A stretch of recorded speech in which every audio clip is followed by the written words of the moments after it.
Hey everyone, this is David Pike, the Motorcity Mechanic, and I'm back with another video. Now today we're going to be talking about a procedure called a manual power down. I'm going to detail what it is and when you might want to try it. Check it out.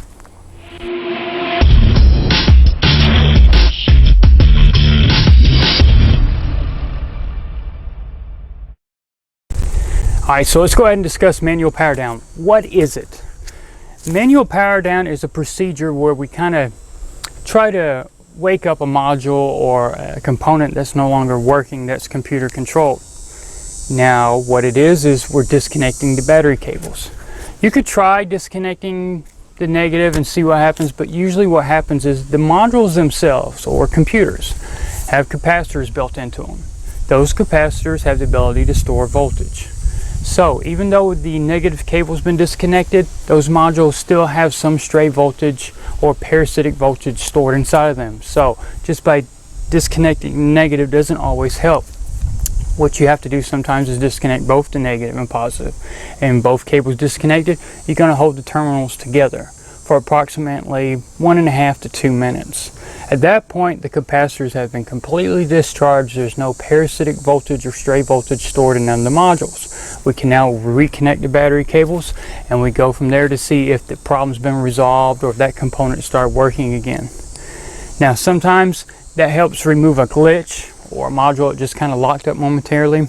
Other times it's just a temporary fix. And then of course sometimes it has no effect whatsoever.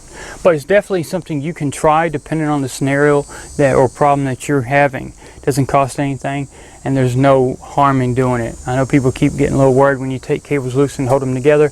Keep in mind, we're not touching the terminals of the battery together. That's a whole nother scenario that you don't ever want to happen. But the cables themselves, touching them together is not going to cause any problems. Now there is an exception to that rule, and that applies to diesel vehicles. And the reason why is diesels usually sometimes have 2 batteries depending on the size of the engine. Now we do need to make sure that all the cables are disconnected on that. Now both batteries have to be fully disconnected, both positive and negatives, before you grab one set of the positive and negatives and touch them together. Otherwise you're going to have problems. So when it comes to a diesel, make sure if it does have 2 batteries that all the cables have been disconnected before doing this manual power down. What I'm going to do is I'm going to go ahead and back off that negative cable. And then we'll go ahead and get the positive off.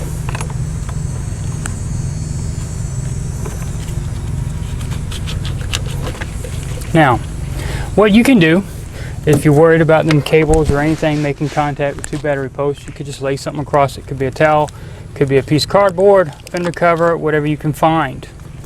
Now, remember what the process is. We're going to try to touch these 2 cable ends together. Now on this particular vehicle, they're not going to reach. There's not enough slack in the cable. So being that they will not reach, what we're going to do is we need to grab, for example, if you got a pair of battery jumper cables, that'd be fine. Just hook up one side to the other.